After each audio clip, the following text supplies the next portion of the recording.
Now we will show you how to adjust the label position.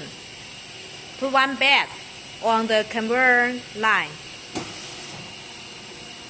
If like this case, you see this label is too blunt. Just move this sensor in this direction.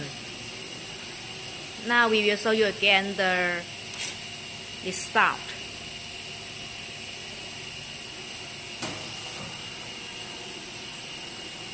Now this position little back.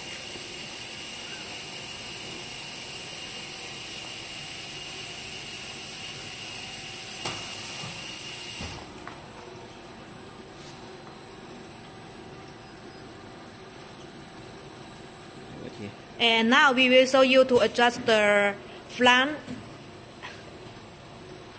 Now we will show you to adjust the left and right side position. Just adjust this.